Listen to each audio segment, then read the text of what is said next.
here we are. I turned down here at the next block. Thanks, mister. I'll get off there.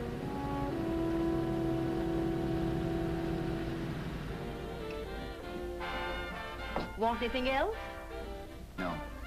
Hey, you. Me? Yeah, you. Which way you heading? East. Too bad. I thought if you was heading north, I might be able to help you out. I'm pushing to Salt Lake, and I don't like to ride it alone at night. I'm one of those guys that got to talk or I fall asleep. Oh. Sure, you might. Your partner, he's got Lou to keep him company, but I ain't got nobody at all. Where you coming from? West. Yeah, sure, I know, but where, L.A.? Maybe. I got a cousin out in L.A. You don't say. Yeah, he's been out.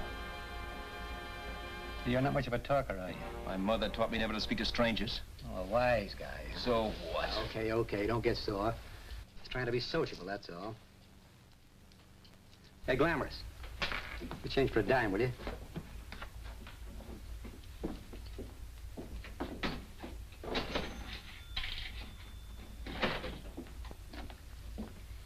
Let's have something quieter this time, Joe. My head's splitting. Is that what's wrong with it? Done with your coffee? No. And don't rush me, will you?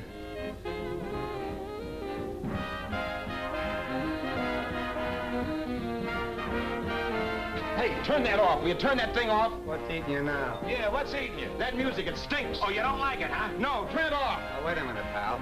That was my nickel, see? This is a free country. And I play whatever I want to. Okay. Sure, and if you don't like it, you don't have to listen to it. And you can leave here anytime you want to. Okay, I'm sorry I asked. First good piece played tonight and you don't like it. Some people just ain't got any good taste.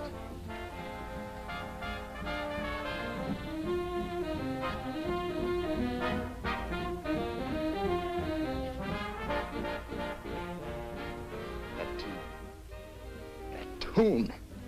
Why was there always that rotten tune? Following me around, beating in my head, never letting up. Did you ever want to forget anything? Did you ever want to cut away a piece of your memory or blot it out? You can't, you know. No matter how hard you try. You can change the scenery, but sooner or later you'll get a whiff of perfume or somebody will say a certain phrase or maybe hum something. Then you're licked again. I can't believe that you're in love with me. I used to love that song once. So did the customers back in the old Break at Dawn club in New York. I can't remember a night when I didn't get at least 3 requests for it. Sue, she was always selling it too. Those were the days.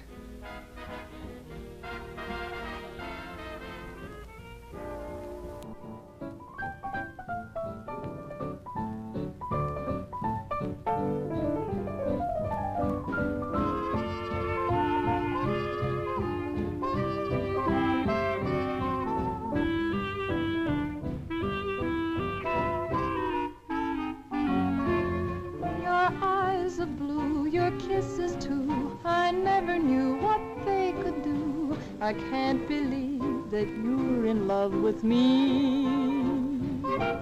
You're telling everyone you know that I'm on your mind each place you go. They can't believe that you're in love with me. I have always placed you far above me. I just can't imagine that you love me. And after all is said and done, to think that I'm the lucky one, I can't believe that you're in love with me.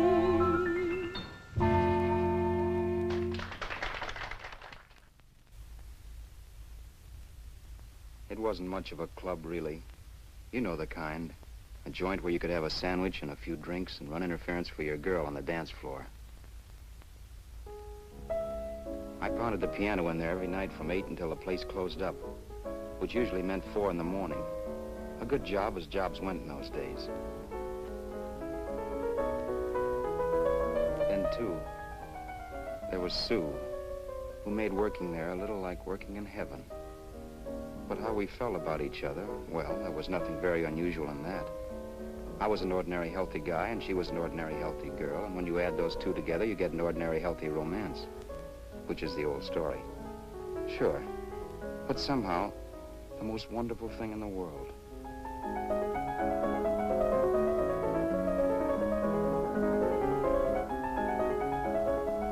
All in all, I was a pretty lucky guy.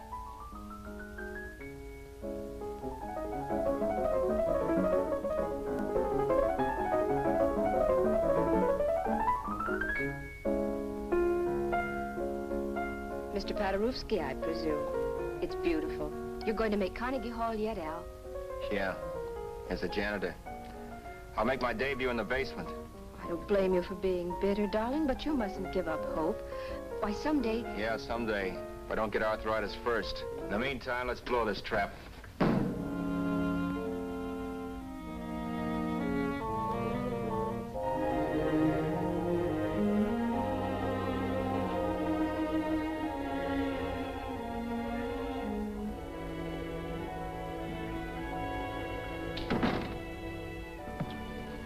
Like to get something to eat, hon? Oh, I don't think so, Al. I lose my appetite working in this flea bag. Let's go home. Okay. I can't stand much more of that dump. Did you see that drunk tonight trying to paw me? No, what drunk? Does it matter what drunk? Say, what's the matter with you tonight, darling? That's the third time you started to tell me something and then stopped. We shouldn't have any secrets from each other, Sue. Next week we're going to make with the ring and the license. You and me will be a team. Yes, that's right. In the Bush League. I don't get you. We've been struck out. It's a funny way to talk, darling. Don't you want to marry me? Al, look, I love you. You know I do, and I want to marry you. But? But not now. Only after we've made good. Sunday I'm going away. Oh, I know you'll think it's silly. That's why I hesitated to tell you. But I'm going to California. I want to try my luck in Hollywood. That's the most stupid thing I ever heard of. Don't you know millions of people go out there every year and wind up polishing cuspidors? I thought you had better sense. You sound as if you don't think I have any talent. That has nothing to do with it. I'll make out all right. Maybe. But what about me? Doesn't it mean anything to you that you're busting up all our plans? We may not see each other for years? It won't be that long. I thought you loved me. I do. You know I do. Well, here we are. Al. Al, why can't you see my side of it? I'm young. We both are, and we've got all the time in the world to settle down. Oh, really, darling, what I'm doing is the only sane thing to do. I hate the thought of being so far away from you, but we'll be together again someday. Maybe you'll decide to come out too later on. So long. Al, aren't you going to kiss me goodnight? Sure, why not? Good night.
Say, Roberts, you hit the jackpot this time.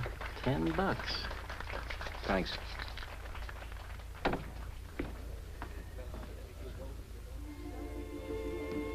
So when this drunk handed me a 10 spot after a request, I couldn't get very excited. What was it, I asked myself? A piece of paper crawling with germs. It couldn't buy anything I wanted. It couldn't... Then I thought of something.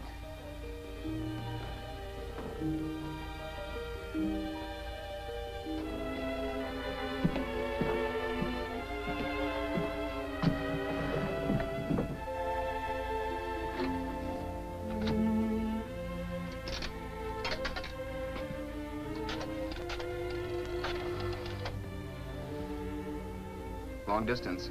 I'd like to put a call through to Los Angeles. Miss Harvey. Sue Harvey, Harvey. The number is Crestview 65723.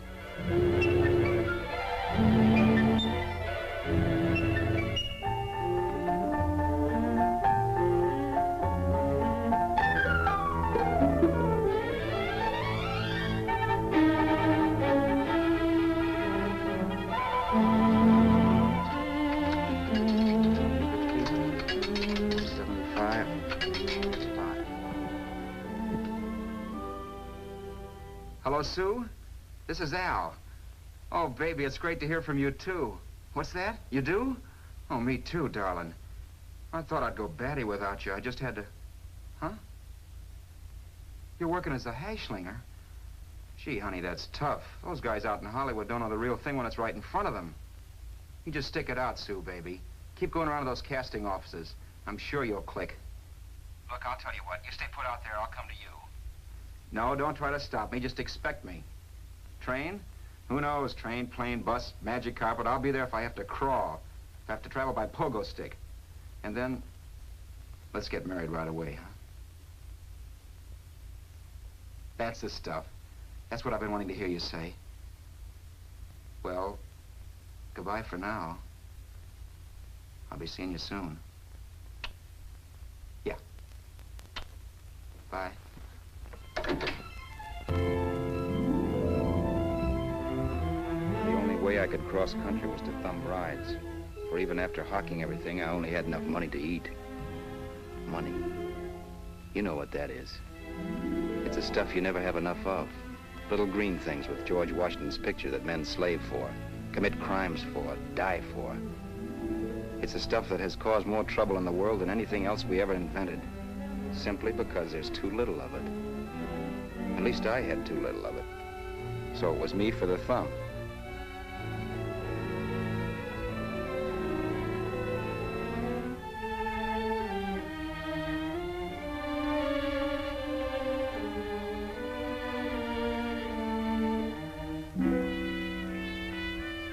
Ever done any hitchhiking? It's not much fun, believe me. Oh yeah, I know all about how it's an education, how you get to meet a lot of people and all that. But me, from now on, I'll take my education in college, or in PS 62, or I'll send $1.98 in stamps for 10 easy lessons.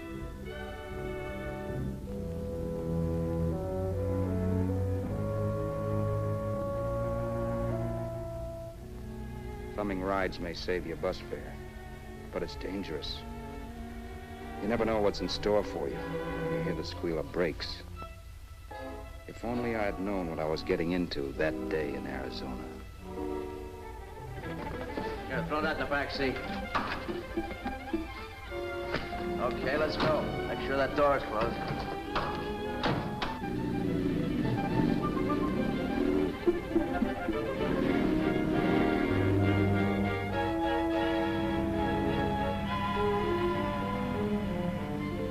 You know, Emily Post ought to write a book of rules for guys thumbing rides. Because as it is now, you never know what's right and what's wrong. We rode along for a little while, neither one of us saying anything. I was glad of that. I never know what to say to strange people driving cars. Then, too, you can never tell if a guy wants to talk. A lot of rides have been cut short because of a big mouth. So I kept my mouth shut until he started opening up. Hand me that little box in the compartment, will you, pal? Hold the wheel, will you?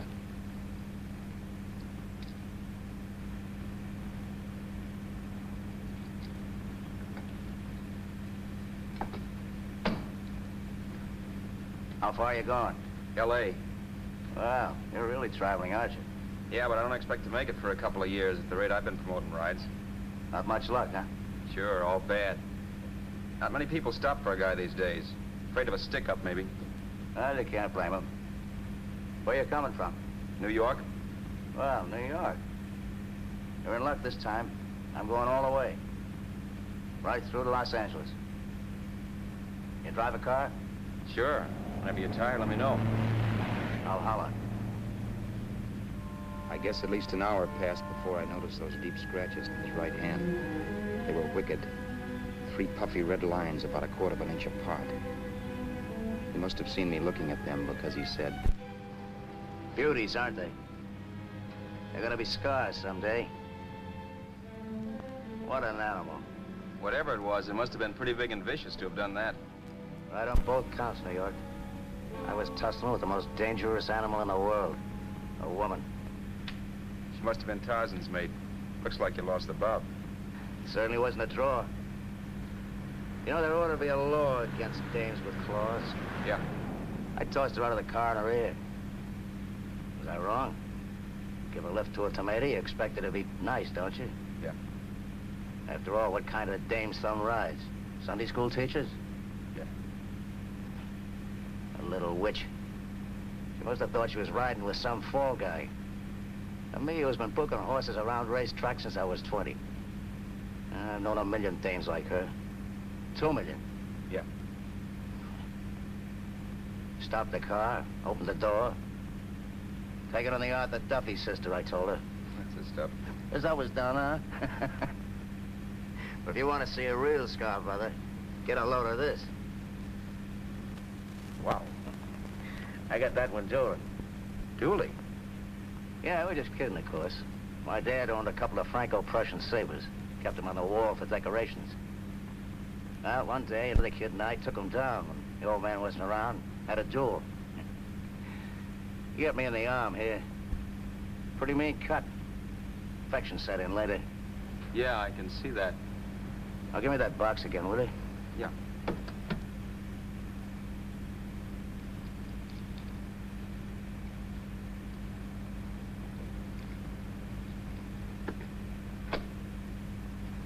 Pain made me lose my head, I guess. I began slashing. Before I knew it, I'd put the other kid's eye out. That was tough. Well, it was just an accident, of course. Do you know how kids are? I got scared and decided I was going to run away from home. Old man almost caught me when I was packing my duds.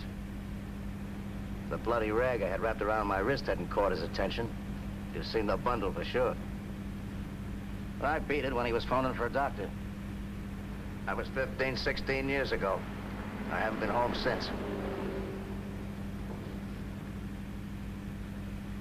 Pull in there for a bite or something, huh? a bite or something. Brother, was I hungry. I hadn't had anything in my stomach for hours. Yet even with that gnawing in the pit of my belly, I didn't want to be in too big a rush to put on the feed bag. First, I had to make sure this guy knew the score. If I got him down on me, goodbye ticket to Hollywood. I'll wait out here for you, mister. If it's the money, don't worry about paying for it. This time it's on me. Well, that's what, sir. Haskell, think nothing of it. You make your first million, maybe you can do the same for me. Come on, New York. I gotta make the West Coast by Wednesday. There's a horse running at Santa Anita named Pirate Bicycle. Means dough to me if I'm on him. We'll make it all right. He did most of the talking during the half hour we were in the place. I ate. He rambled on about his old man, whom he hadn't heard from since he ran away as a kid. Now he happened to become a bookie. And then all about how he got rooked in Miami. One race, 38 grand. They cleaned out my book. How do you like that? That was tough luck. Yeah, and I'm supposed to be the smart guy. Well, you just wait. I'm going back to Florida next season with all kinds of jack. And you watch those stinkers run for cover. Want anything else? No, thanks. I've had plenty.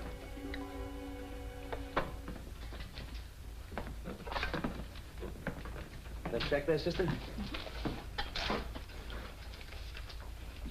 Oh, just a minute. Your change, sir. Keep it, sister. Oh, thank you, sir. Call again. I'll be waiting outside for you when you finish work. Sharp check, huh?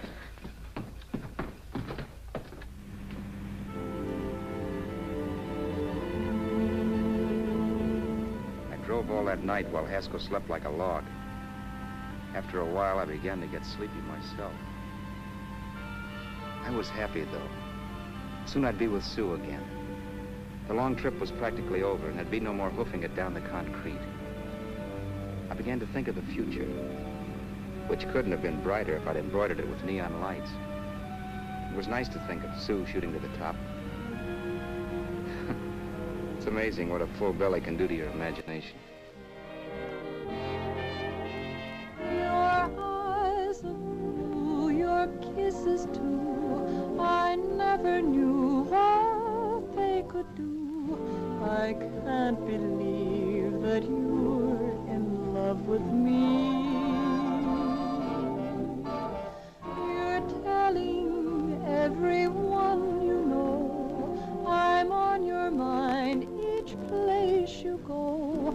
I can't believe that you're in love with me.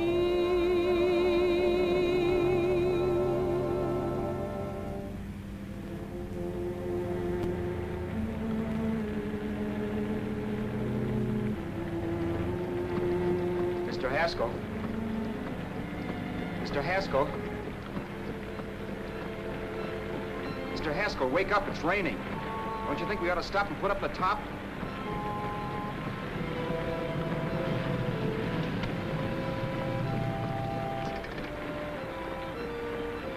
Mr. Haskell, I'm going to put up the top.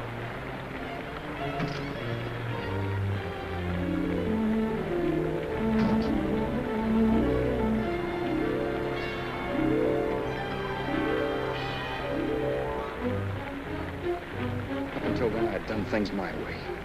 But from then on, something else stepped in and shunted me off to a different destination than the one I had picked for myself. For when I pulled open that door... Mr. Haskell, what's the matter? Are you hurt? Are you hurt, Mr. Haskell? Start your sermon. I'll listen to it. But I know what you're going to hand me even before you open your mouths. You're gonna tell me you don't believe my story of how Haskell died and give me that don't make me laugh expression on your smug faces. I saw at once he was dead, and I was in for it. Who would believe he fell out of the car? Why, if Haskell came too, which of course he couldn't, even he would swear I conked him over the head for his dough. Yes, I was in for it. Instinct told me to run, but then I realized it was hopeless. There were lots of people back down the road who could identify me. That gas station guy and the waitress. I would be in a worse spot then, trying to explain why I beat it. The next possibility was to sit tight and tell the truth when the cops came. But that would be crazy. They'd laugh at the truth. And I'd have my head in a noose. So what else was there to do but hide the body and get away in the car? I couldn't leave the car there with him in the gully. That would be like erecting a tombstone.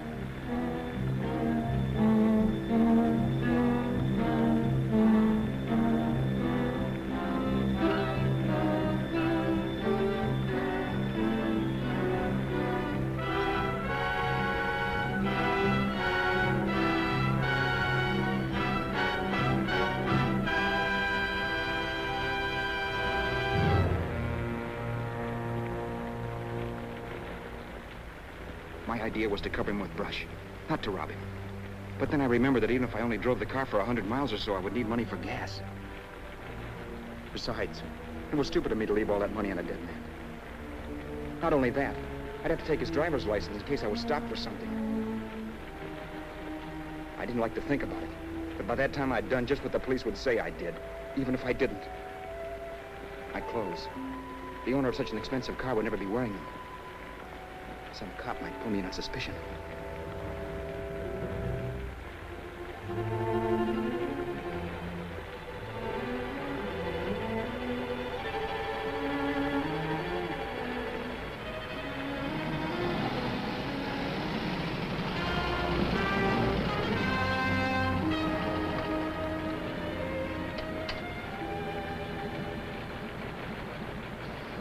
Hey, you, this your car?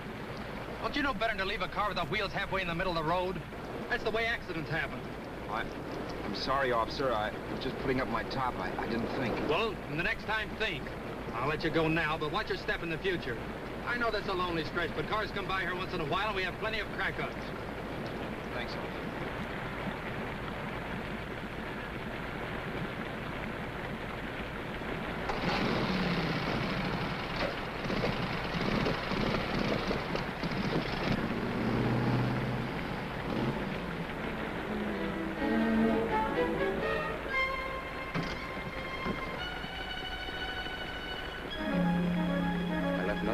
car to give me away as Roberts.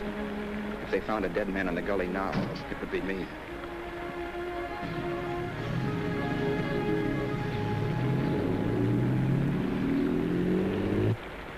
As I drove off, it was still raining, and the drops streaked down the windshield like tears. I kept imagining I was being followed and that I could hear sirens back in the distance. Just how long it took me to cover the 60-odd miles to the California state line, I don't know. I lost all track of time. But the rain had stopped and the sun was up when I pulled up to the inspection station. Hello? Carrying any fruits or vegetables? No. Any livestock or poultry? No. I'd like to see your registration and driver's license, please. Anything in the baggage compartment? Just baggage. Charles Haskell, Jr., age 30, brown eyes, dark hair. Identifying marks, none. Are you Charles Haskell, Jr.? Yes. Well, remember, if you're employed and you stay over 30 days, you take out California plates. All right, officer, but I'll only be in the state a short while. Right, you can go now.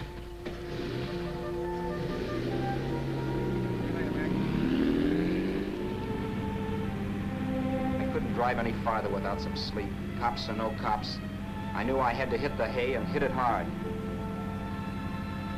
I was dead tired.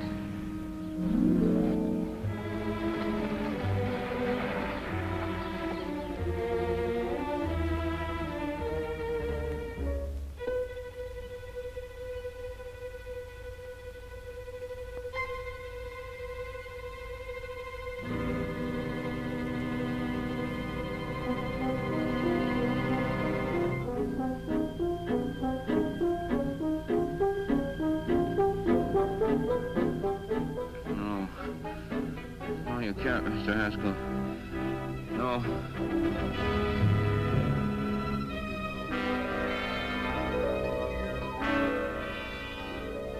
Mr. Haskell, you can't die. I think I did it. No, Mr. Haskell. No. No.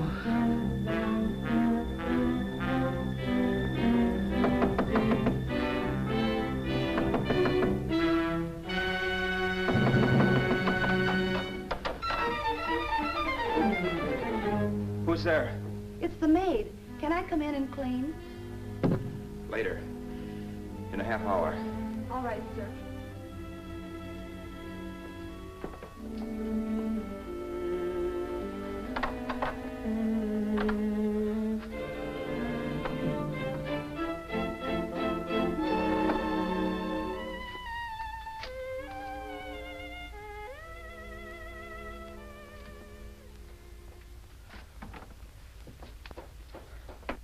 There was no time to lose.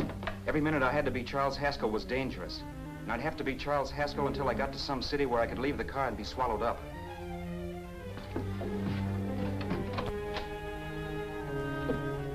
That meant driving the car as far as San Bernardino, maybe even to Los Angeles. In a little town, I might be noticed, but in a city, I should be safe enough. Then, after I ditched the car, I could go on to Sue. But those 5 minutes at the state line made me realize it might be a good idea to find out a little bit about Mr. Haskell. Then if anybody asked me questions, I could give the right answers. The first thing I found out was that I had $768. This was a lot of jack, but believe me, it was the kind of money I'd rather not have.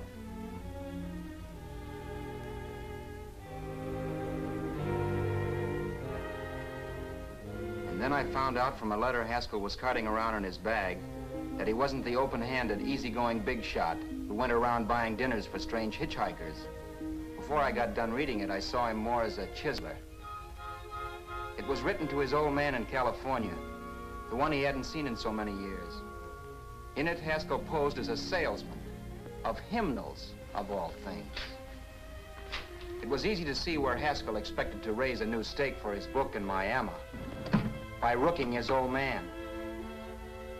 That was about all I found out from his effects, and it was enough. I told myself, maybe old man Haskell was lucky his son kicked off. He would never know it, but it saved him from taking a flyer in sacred literature preferred.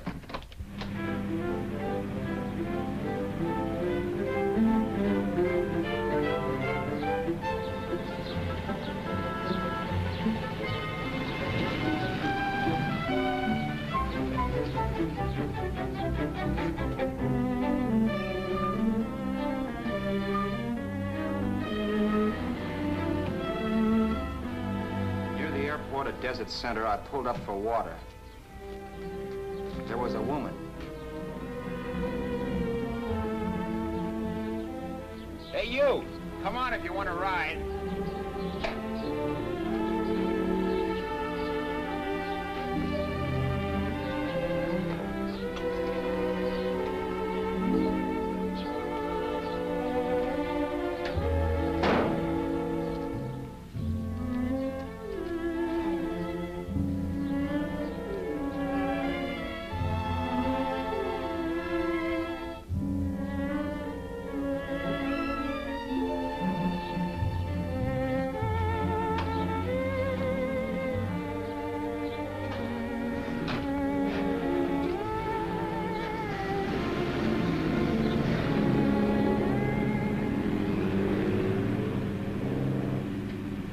How far are you going? How far are you going? That took me by surprise, and I turned my head to look her over. She was facing straight ahead, so I couldn't see her eyes. But she was young, not more than 24. Man, she looked as if she'd just been thrown off the crummiest freight train in the world. Yet, in spite of this, I got the impression of beauty. Not the beauty of a movie actress, mind you, or the beauty you dream about when you're with your wife, but a natural beauty. A beauty that's almost homely because it's so real. Then suddenly she turned to face me. How far did you say you were going? Los Angeles? L.A.? L.A.'s good enough for me, mister. That's what I was afraid of. What'd you say? Oh, nothing, just thinking out loud. People get in trouble for doing that. What's your name? You can call me Vera if you like. You live in Los Angeles? No. Where are you coming from? Oh, back there. Needles? No. Oh, sure, Phoenix. You look just like a Phoenix girl. Are the girls in Phoenix that bad? The girl must have been pretty tired, because she fell asleep not 20 minutes after she stepped into the car. She lay sprawled out with her head resting against the far door, like Haskell. I didn't like that part of it much, but I didn't wake her up. It wasn't that this girl still worried me. I'd gotten over that funny feeling I had when she looked at me, which I put down as just my jangled nerves. With her eyes closed and the tenseness gone out of her, she seemed harmless enough. And instead of disliking her, I began to feel sorry for her. The poor kid probably had had a rough time of it. Who was she anyway? And why was she going to Los Angeles? And where'd she come from in the first place? The only thing I knew about her was her name. Not that it made any difference. A few hours more and we'd be in Hollywood. I'd forget where I parked the car and look up Sue. This nightmare of being a dead man would be over. Who this dame was, well, it was no business of mine. Where did you leave his body? Where did you leave the owner of this car? You're not fooling anyone. This buggy belongs to a guy named Haskell. That's not you, mister. You're out of your mind. That's my name, Charles Haskell. I can prove it. It's my driver's Save license. yourself the trouble, mister. Having Haskell's wallet only makes it worse. It just so happens I rode with Charlie Haskell all the way from Louisiana. He picked me up outside of Shreveport. You rode? You heard me. Then it all came back to me. All the talk about dueling and scars and scratches. There was no doubt about it. Vera must be the woman Haskell had mentioned. She must have passed me while I slept. Well, I'm waiting. My goose was cooked. She had me. That Haskell guy wasn't dead yet. He wasn't stretched out stiff and cold in any Arizona gully. He was sitting right there in the car, laughing like mad while he haunted me. Well? There was nothing I could say. It was her move. Vera, whatever her name was just my luck picking her up on the road. It couldn't have been Helen, or Mary, or Evelyn, or Ruth. It had to be the very last person I should ever have met. That's life. Whichever way you turn, fate sticks out a foot to trip you.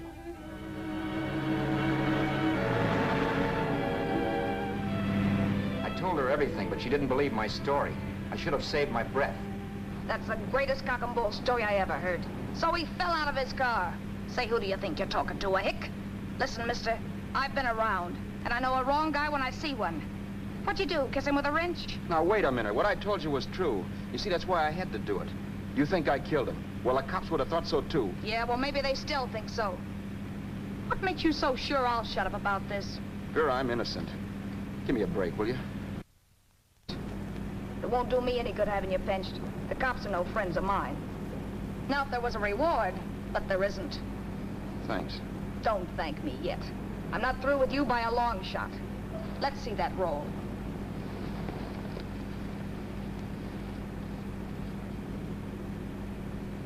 Is that all Haskell had? Isn't it enough? No, I thought he had more. Not that I know of. You can search me if you think I'm holding out on you. Well, maybe I will at that. He told me he was going to bet $3,000 on a horse named Paradisical on Wednesday at Santa Anita. He was stringing you along. He meant 300. Maybe. Sure, $3, 300. He was a piece of cheese, a big blowhard. Listen, mister, don't try and tell me anything about Charlie Haskell. Remember, I knew him better than you did. Okay, then you knew he was a four-flusher. That explains the $3 bet. I'm not so sure he didn't have that $3,000. Why should I believe you? You got all the earmarks of a cheap crook. Now, wait a Shut minute. up. You're a cheap crook and you killed him. For 2 cents, I'd change my mind and turn you in. I don't like you. All right. Don't get sore. I'm not getting sore. But just remember who's boss around here. If you shut up and don't give me any arguments, you'll have nothing to worry about. But if you act wise, well, mister, you'll pop into jail so fast it'll give you the bends. I'm not arguing. Well, see that you don't. You know, as crooked as you look, I'd hate to see a fella as young as you wind up sniffing that perfume that Arizona hands out free to murderers. I'm not a murderer. Of course you're not. Haskell knocked his own head off. He fell, that's how it happened, just like I told you. Sure, and then he made you a present of his belongings. I explained why I had to do that. Doesn't make a difference one way or another. I'm not a mourner. I liked Haskell even less than I like you. Yeah, I saw what you did to him. What do you mean? Those scratches on his wrist. Sure, I scratched him. Don't say you did. So your idea was to drive the car a little way, maybe into San Bernardino, and then leave it. You weren't gonna sell it? Sell it? You think I'm crazy? Somebody else's car? See, all I want to do is leave it somewhere and forget I ever saw it. Not only don't you have any scruples, you don't have any brains. I don't get you. Maybe it's a good thing you met me. You'd have got yourself caught, sure. Why, you dope. Don't you know a deserted automobile always rates an investigation? Huh? Look, the cops find a car. Then they get curious. They wonder where the owner is. So, all right, they don't trace Haskell. They trace you. I never thought of that. The only safe way to get rid of the car is to sell it to a dealer. Get it registered under a new name. Say, stop at the next store. I want to get a bottle and do some shopping before we hit L.A.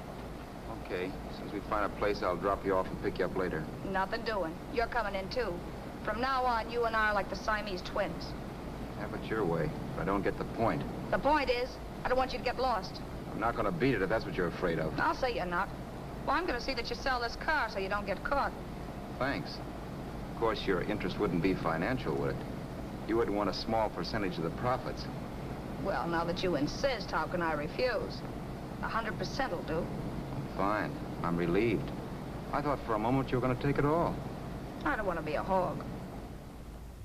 A few hours later, we were in Hollywood. I was recognizing places Sue had written about. It struck me that far from being at the end of the trip, there was a greater distance between Sue and me than when I started out. Vera wasn't kidding with that Siamese twins crack. She rented a little apartment as Mrs. Charles Haskell. When I objected to this, she explained that it was on account of the car. A dealer might think something was funny if he called and found we were using different names.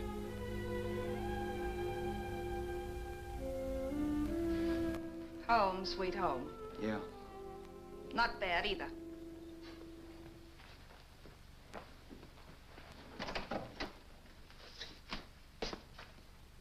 In case there's any doubt in your mind, I'll take the bedroom. Yeah. Sure is stuffy in here.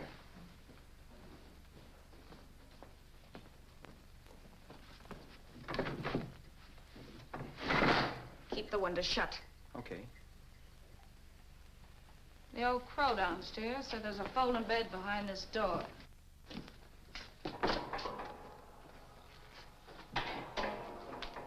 You know how to work it? I invented it. Some joint. One can't have everything.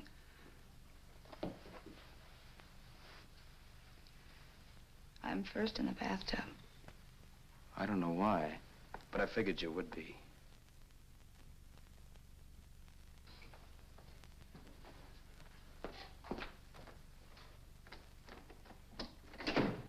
Boy, oh boy.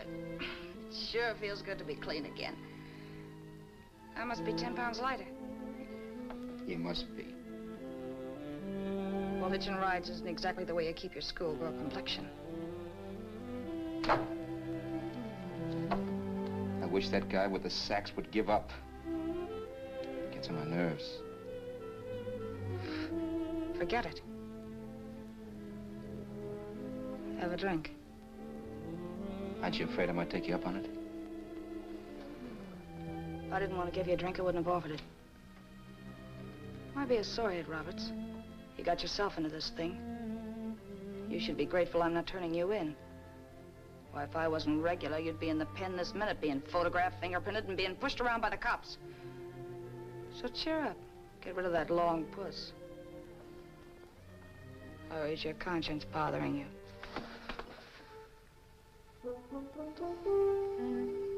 No. It isn't. Swell. That's the spirit. He's dead and no moaning around will bring him back. Anyway, I never could understand this worrying about something that's over and done with. Now look, Vera, for the last time I didn't kill him. Haskell was a sick man. Maybe he was dead before he fell out of the car. I don't know. Sure, he died of old age. All right. So if it'll make you sociable, you didn't kill him.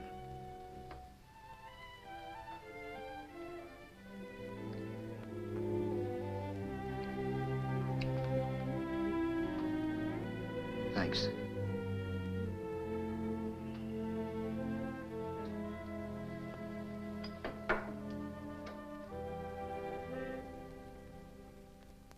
We're out of liquor, Roberts. Yeah. Too bad. I felt like getting tight tonight. Well, I think you succeeded.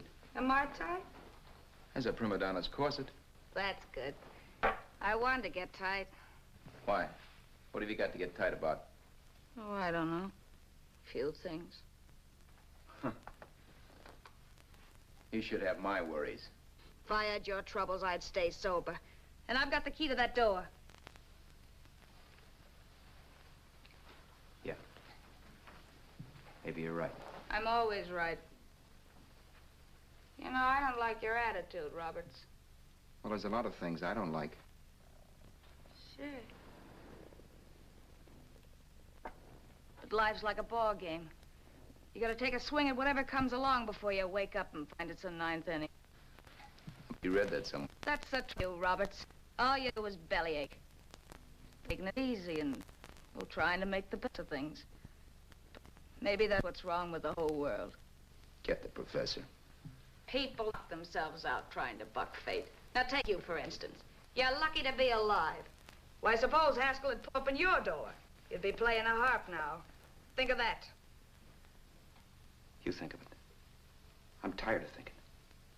There's plenty of people dying this minute. I would give anything to trade places with you. I know what I'm talking about. I'm not so sure. At least they know they're done for. They don't have to sweat blood wondering if they are. Your philosophy stinks, pal. We all know we're gonna kick off someday. It's only a question of when. But what got us on this subject anyway? We'll be discussing politics next. Yeah. Where'd you hide the butts? On the table, sucker.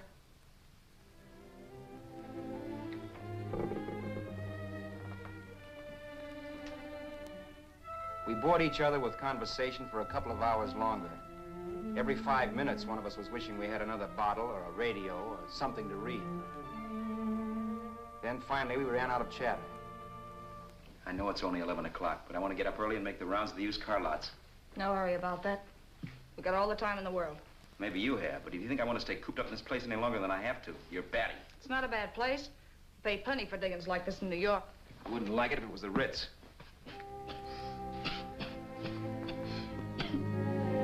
rotten liquor. You got a mean cough. Want to do something about it. I'll be all right. That's what Camille said. Nobody you know.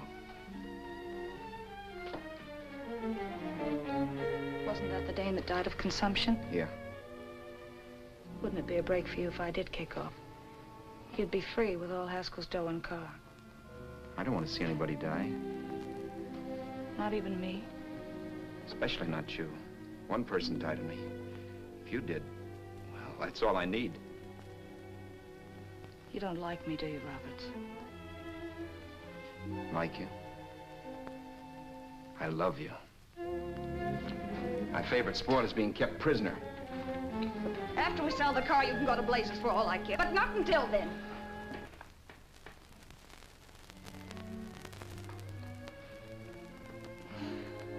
I'm going to bed.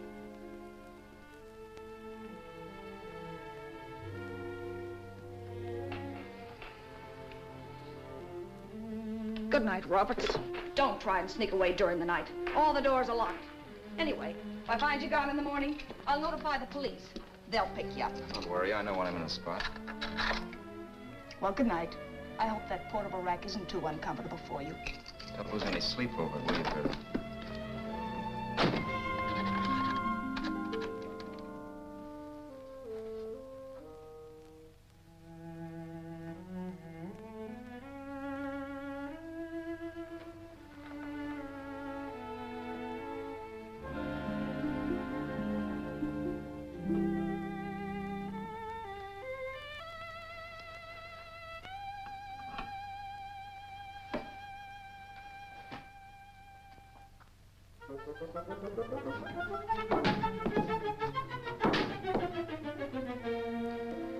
Crestview. 6, 5, 7, 2, 3. Hello? Hello? Hello? Hello?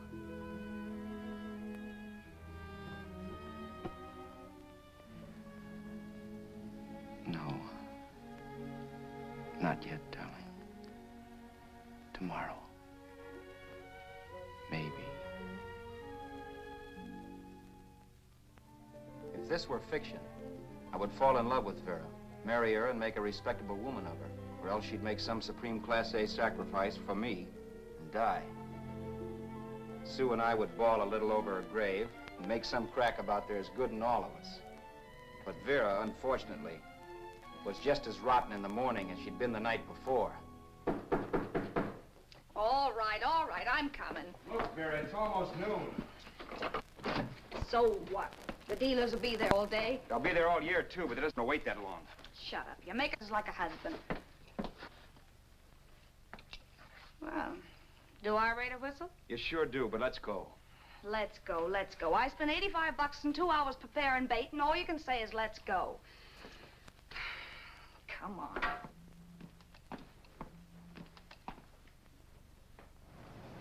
We passed a few used car lots last night down this way. What do you think we can get for this heap? I don't know. Plenty. Just let me handle everything. Think we can get $2,000? I don't know, but don't worry.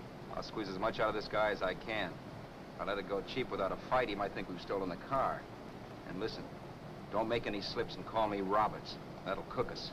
I don't need you to tell me that. You better just sit by and keep your mouth closed. Remember, we're both in the soup if anything happens. Forget it and drive. You're my wife, Vera Haskell. Look, after the deal's closed, let's go back to that place on Hollywood Boulevard where I saw the fur jacket.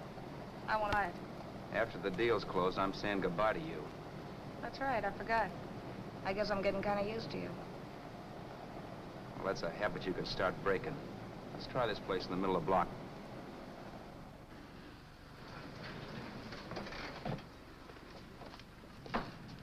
Good afternoon. What can I do for you? We're interested in selling a car. If the price is right. Well, if it's in good mechanical condition, it should blue book for about $1,600. Tony, take a look at this motor. 1,600. Are you kidding?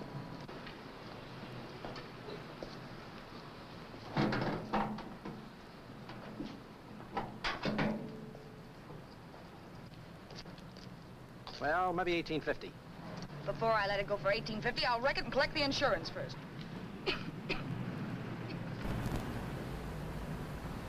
Lady, this motor's seen a lot of driving.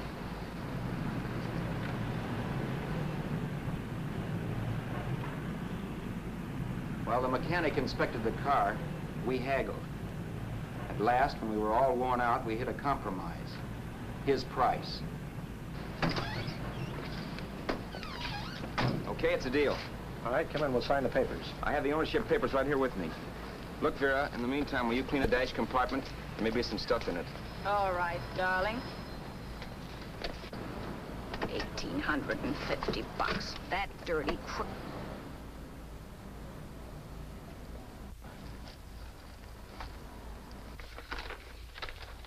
New York, huh? Yeah. But you bought the car in Miami? Yeah. Well, now let's see about the insurance. We can either have it transferred or canceled. What kind of insurance do you have, Mr. Haskell?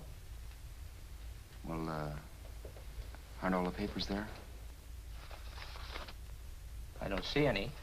Surely you know what type of insurance you carry in the car. The name of the company? Yeah, but, Well, if you'll just tell me the name of the company, I'd be very glad to take care of all the details. Well, Did you sign the papers yet? not yet. Well, don't. We're not selling the car. Well, wait a minute, Mrs. Haskell. Come on, darling. What's the matter? Change your mind? Yes, I'm sorry. I guess I have. But, Vera... Let's go.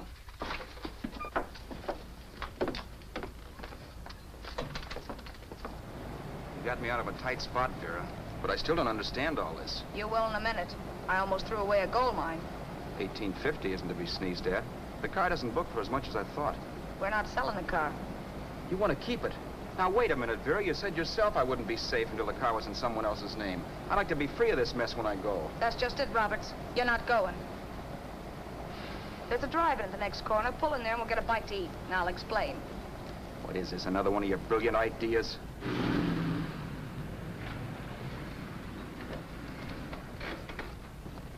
Oh, I take your order? Make mine a ham sandwich and coffee. And for you, sir? Oh, I don't care. The same. Thank you.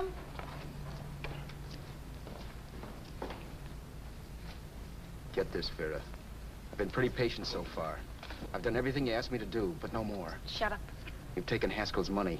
And you can have the dough we get from selling the car. But you're not going to keep me a prisoner. It's a good thing I bought the paper. Take a look at that. Vera, I'm in no mood. Read that.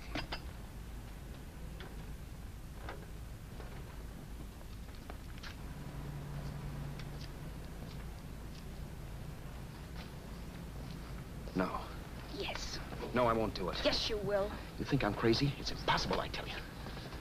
Excuse me.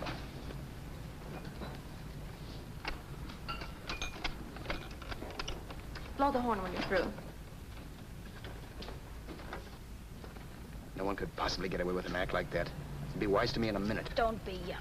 You look enough like him. The same coloring and the same build. See how his clothes fit you? No kidding, you almost had me fooled for a while. Oh, grow up, Vera. Don't you think a father knows his own son? And there must be other relatives. The father won't have to know you. We'll wait till he gives up the ghost. He's an old geezer and he won't pull through. And as far as other relatives are concerned, they haven't seen you in 15 or 20 years. Eat. I'm not hungry.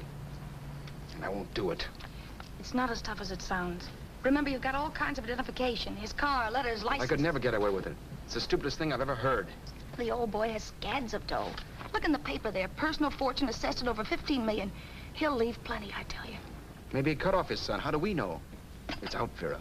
I won't have anything to do with it. I think you will. Look, Vera, I'll do anything within reason. But not that. So forget it. Find yourself another stooge. You sap. You'll be fixed for the rest of your life as Charlie Haskell. You can take your inheritance and go away. No more worrying about the rent, no sweating, scheming, wondering where your next meal's coming from. Think about that, Roberts. Vera, please, you're talking too loud. On this, I'm splitting 50-50 with you. Sure, why not? We're both alike, both born in the same gutter. Now, take it easy, Vera. There's people around here. You don't know what you're talking about. We'll wait till we read that old man Haskell's dead. Then you show up. Like you read in New York that he was sick. No. Suppose he doesn't die. He will. I know he will. Something tells me. But as much as I insisted I would have no part of her scheme, Vera was taking it for granted I would. Neither of us had our mind on the cards as we played that night. I knew we were just trying to kill time between newspaper editions. This was a death watch for Vera.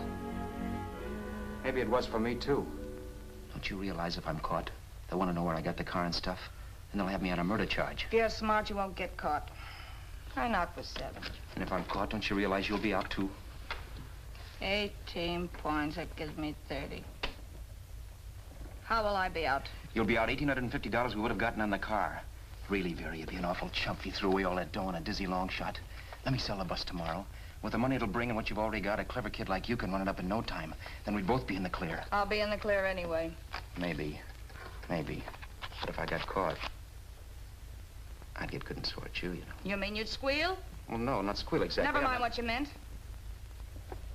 Even if you did tell the cops I was in on it with you, what could they do to me? They might give me the same medicine they gave you. Yeah. A rope. But I'm on my way now. All I'll be doing will be rushing it. All right. But think of the $1,850 you'd lose. You'd kick yourself along the block if they let it get away from you. I'll take the chance. Want another drink? You're being a goon. That's the way people wind up behind the 8 ball. Once they get a few dollars, they become greedy and want more. My. Caesar. Who? You know that Roman general? He got his for being greedy. He wasn't satisfied, so the final wind-up was he took the count. A couple of days ago, you didn't have a dime. Why, you were so broke you couldn't pay cash for a postage stamp. Now you've got almost $700 with $1,850 in the offing. Take my advice. Don't try for more. I'm tired of this game. Let's have some blackjack. Play solitaire. Okay, I will if that's the way you feel about it. That's the way I feel about it. Getting sore and throwing things won't help much, Roberts. I'm really doing you a favor. I help you out of a jam by keeping my mouth shut. I show you how to make some soft money. And what thanks do I get? Thanks? Sure. Or would you rather call the cops and told him you killed a man and stole his money? I didn't kill anybody. Yes, you did. No, I didn't. You know I didn't. All right, then. Suppose I call the cops. If you're innocent, what do you got to be scared of? Okay. Call them, you mutt. Go ahead and call them. See if I care. At least they'll give me a square deal. You want me to call them? You heard me. But I'm warning you. If I'm pinched, I'll swear you were in on it. I'll say that you helped me. If I fry, I'll get even with you. You wouldn't dare. You're chicken. Yeah? Then try it and see. Call them. Yeah. Okay, I will.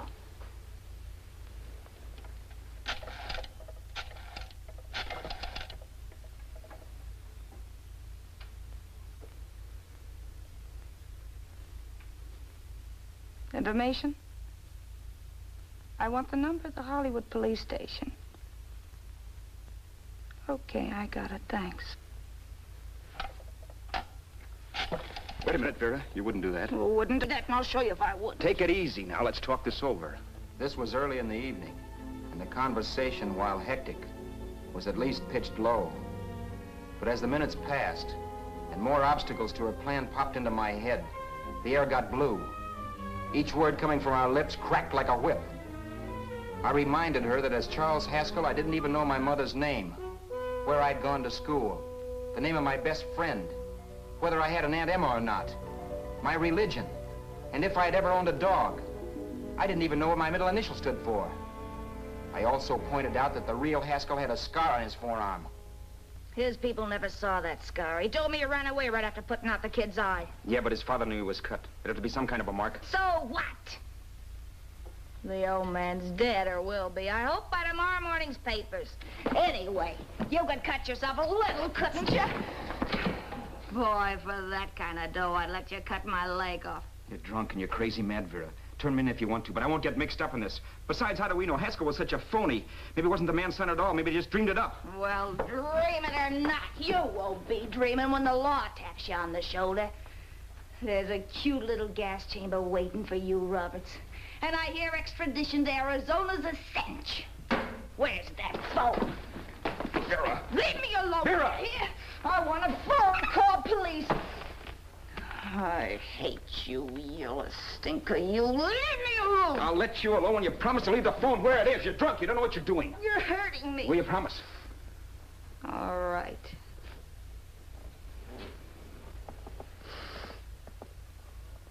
You hurt me. I'm sorry, but... And it's hot in here. Open up a window. It's not hot. Don't tell me. Now, do you do it or do I do it? You're no gentleman, see? Yeah. All right. I'll open up the window.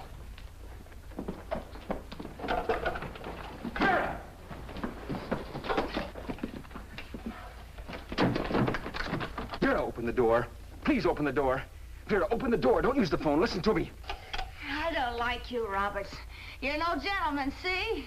You hurt my hand, and I'm gonna get even with you.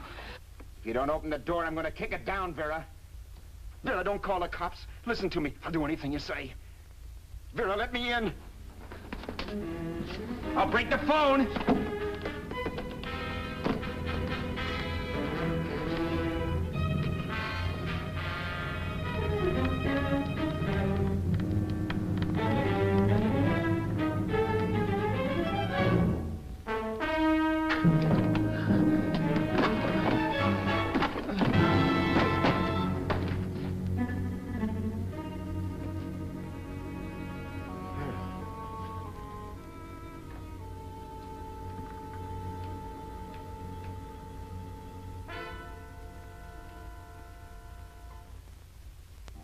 The world is full of skeptics. I know. I'm one myself. In the Haskell business, how many of you would believe he fell out of the car?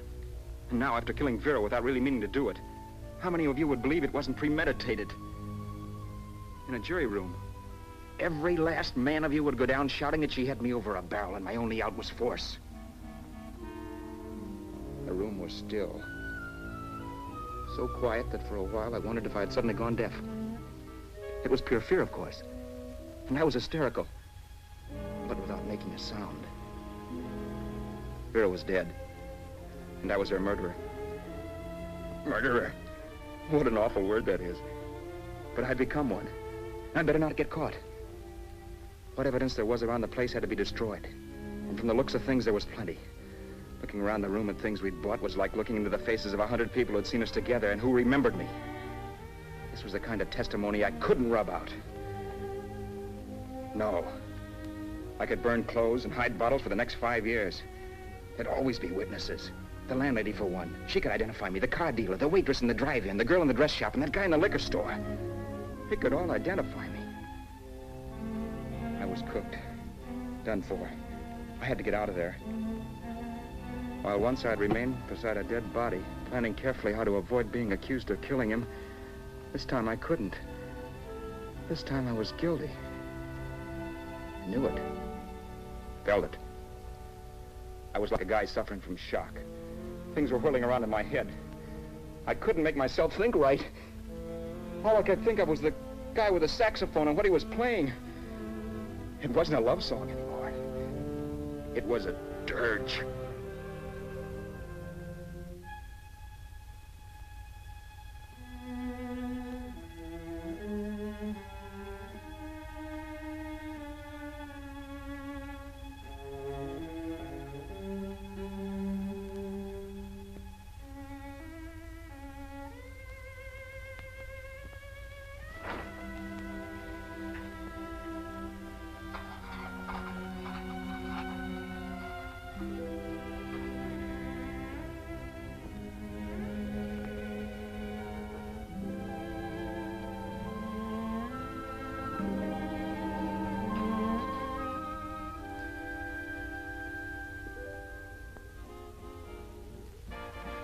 My problems weren't solved.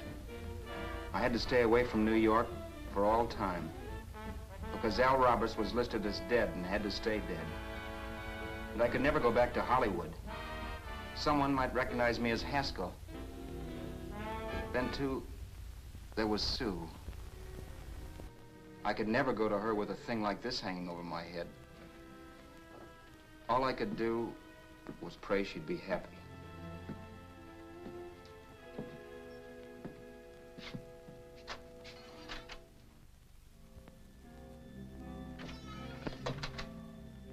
I was in Bakersfield before I read that Vera's body was discovered, and that the police were looking for Haskell in connection with his wife's murder.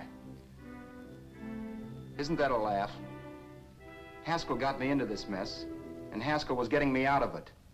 The police were searching for a dead man. I keep trying to forget what happened, and wonder what my life might have been if that car of Haskell's hadn't stopped. But one thing I don't have to wonder about. I know. Someday a car will stop to pick me up that I never thumbed.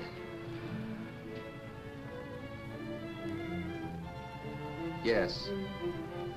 Fate, or some mysterious force, can put the finger on you or me for no good reason at all.